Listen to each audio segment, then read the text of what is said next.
তো আদর করে বানাইলাম। আসমান আল্লাহ বানাইছেন কুন ফায়াকুন বইলা, ফেরেশতা আল্লাহ বানাইছেন কুন ফায়াকুন বইলা, জমিন আল্লাহ বানাইছেন কুন ফায়াকুন বইলা। কিন্তু আমারে আপনারে আল্লাহ পাক কুন ফায়াকুন বইলা বানায় নাই।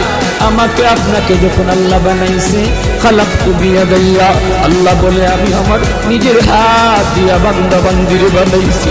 কারণ এই চেহারার মধ্যে এত দামি কপাল, ওই কপাল দিয়া বান্দা আমার কুদরতি কদমে সেজদা দিবে।